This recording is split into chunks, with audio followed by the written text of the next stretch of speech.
and this concerns a robbery that occurred in the Oaklawn area of town.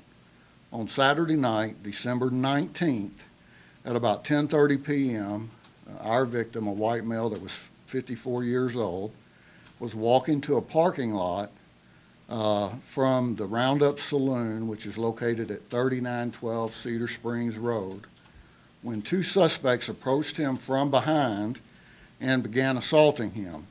The suspects knocked the victim to the ground, kicked him, and stole property from him.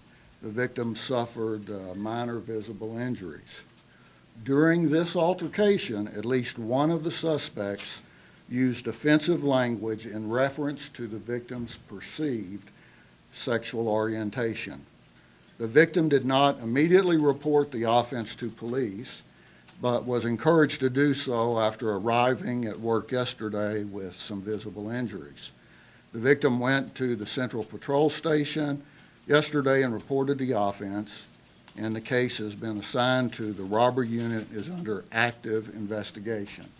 Detectives have been unable to interview the victim in person for some logistical reasons and personal reasons, but they have been able to speak to him by phone. As such, we believe at this time that the allegations as we know them at this time indicate that the victim was the target of a bias crime. The suspects are described as two white males, 6 feet tall, both wearing black beanie caps and blue jeans. Now, there's been a number of offenses in this area over the last 3 months, about 14 of them. And of those offenses, there was one other that involved two white male suspects. And that offense occurred on September 12th, 2015, when two white male suspects approached a victim as he walked on the sidewalk at 2700 Douglas. One of these suspects punched the victim in the face, knocking him to the ground, and then they stole his cell phone. The suspects in that offense were described as white male, about 35, 6'4", 180, and white male about 35, 5'9", and 180. We have been actively canvassing the neighborhood today for witnesses, for video, any type of information, and we would also ask for the public and the media's help in identifying these suspects if they ring a bell. And with that, I'll take questions you might have. 10:30 in the evening, Chief, and right on Cedar Springs, on that street, a lot of people usually there. You're telling me no one reported this at all other than just yesterday for this meeting? That's at this time that we don't have any witnesses, just our victim that came in. What was taken from him? At this time, we're not going to talk about what was taken from him. That's part of the investigative process and protocol. But the items that were taken constitutes the robbery offense, since he was assaulted and property was taken from him. And was there a weapon shown? At this time, we don't have any indication that there was a weapon, just that the hands and feet were used to assault the victim. And of those 2 dozen or so, or dozen or so incidents over the last 3 months, is this the first that you all are putting under the category of a bias offense? There is an aggravated assault offense that we have said was a bias offense, and any of those offenses, as we investigate them, where there might be information come to our attention that would indicate that, then we would obviously change it to be such. How's the victim doing? We've only been able, again, to talk to him by phone. He's received some medical treatment on his own, but obviously, because of that, he did suffer pain and some injuries that were visible. Can you tell us what the hesitation was in coming forward? Was he concerned about being outed if he didn't want to be outed? Was that something that was expressed? Right. At this time, we can't tell you the reason why he waited a couple of days, and that could be any number of reasons.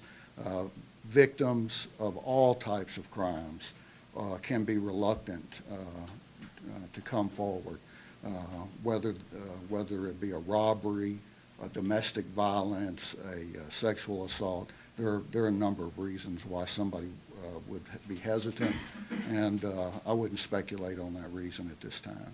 How many of these crimes are you looking at? And I know we're talking about in and around the Oakland area, because not all of them that we've talked about since September, since the Pride attack, that was a violence crime. Not all of them have been in Oakland, they've been near or around Oakland. Well, How many are we talking Yeah, about? in the area of pretty much Oakland proper, excuse me, this one would make 14, okay, since the 1st of September. And that one was in the left field neighborhood, that late September attack after the Pride. I believe that's correct. And but that's still being counted? Yes, ma'am, as yes, ma'am. 14. Because kind of in that same general That's area. what I want to make sure. Yes, ma'am. Sir. There's been an effort on the police department's part to put more emphasis on patrol, much more vision there, be proactive about look to provide safety and security in that community. Is that simply an aberration that you have an incident like this happens because crime occurs? Or is there anything that you all have seen thus far that suggests that this is part of a pattern in that community? Well, when you start trying to look for patterns, the one thing that you're going to look at is who's committing the crimes. So if all of the suspects were the same, you might say we have serial suspects here and a distinctive pattern, okay? But when you look at these 14 offenses, you have offenses that were committed by one black male, by two black males, by three black males, by three Latin males, by two white males, by unknown description males, by a black male and a Latin female. So there's kind of the range of suspects. So it's hard to say that they're serial in nature, but the one thing that is clear is that they're typically crimes of opportunity, right? So it's the time, it's the places, not that many people around, quick ingress and egress places, and so that is one thing that we look for. And so what we've been doing to try to stem the tide of these, we will continue to do.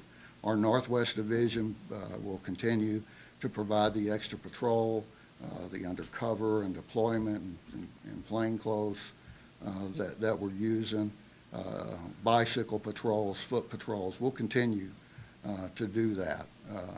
As you're aware, though,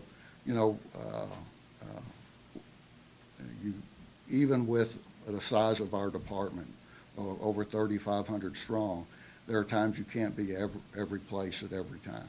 So, All right, thank you. go ahead, sir. The Roundup was putting up video cameras right outside the bar. Was this close enough that their cameras would have caught it? I'm not sure of that yet because our detectives have been out looking for video all day long today and hadn't got a report since they got back in But it was today. close enough that if their camera was up and operating, it might have. We hope so. We hope that there's some cameras in the area.